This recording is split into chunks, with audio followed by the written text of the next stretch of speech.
Hello everyone! Just came back from the Pro Tour and was a blast, met a lot of creators, it was awesome, and I got a chance to play Commoner there. I played Dash and I went to a record of 7-1. You can check out the video about Dash in the info card here. But today we have something else. We have the Fake Wizard!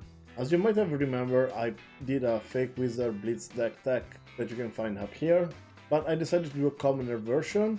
And also I will be playing this deck against Az on his channel in the future. Furthermore, if you're interested in the Heralds of Rebirth promos, I have a giveaway currently going on in my Discord server. You can check out the Discord server in the description. Let's jump into the deck tech.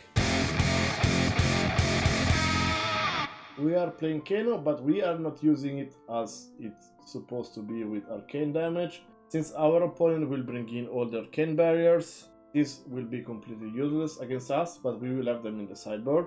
Instead of the Crucible of Aetherwave, our weapon is going to be the famous Talisher of the Lost Prince. I think this card is really powerful in the Commoner format, and a lot of heroes should play this card. Our basic equipment is gonna look something like this. We have the Hope Merchant Sword, because this card lets us filter the deck. If you have a bad hand, you can like cycle some cards and get a better hand. Then as a chess piece, I decided to play the Deep Blue. This gives us a lot of amount of resources in case we need it. So it's really good to cycle maybe one red to the bottom for a second cycle to get 3 resources. And we are playing Snapdragon Scaler as our legs. As you will see, our deck is all about like 0 and 1 attacks, and it's built that way. So this card is really good in the deck. And the last basic piece of equipment for arms, we don't have anything fancy. We have an Iron Rat Gauntlet to survive for a bit. And the last piece of equipment in this deck, in case you need to be a bit more blocking, I have Iron Rat Helm, it's just blocks for 1. So this is our main deck. As I said, our deck is built with attacks that cost 0 or 1. So let's jump into the beat of the deck.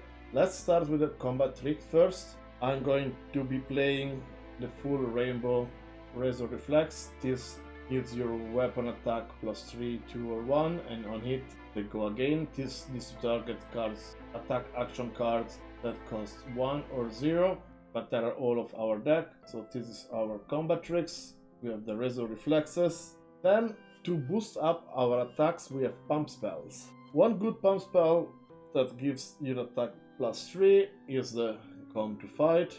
This is a good boost for our attacks. Another one that gives +3, it costs 0, but it's specifically for cost 1 or 0, is the Nimbalism.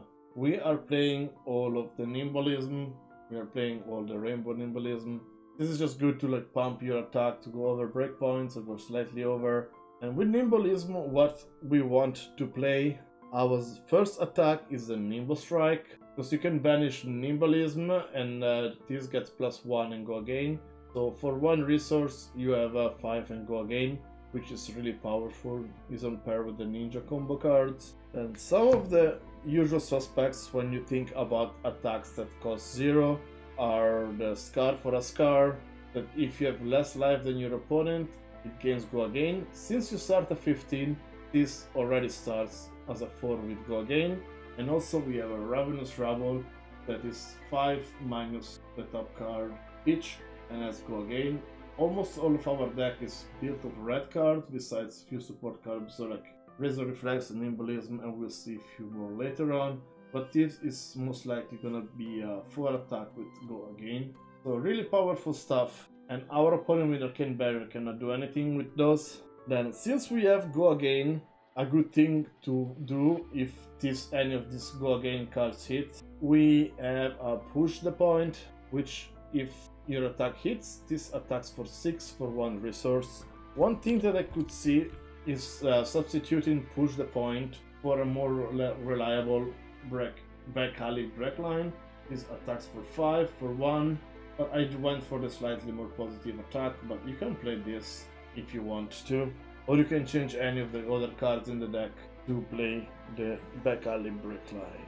Our deck is mainly built with attacks, so let's just quickly go over the other one.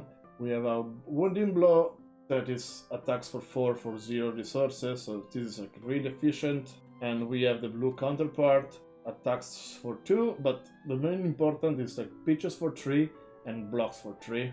So this is a really good block card, really good resource card, and attacking for 2 for 0 is still pretty decent. One thing that goes really well with the pump spells is the overload.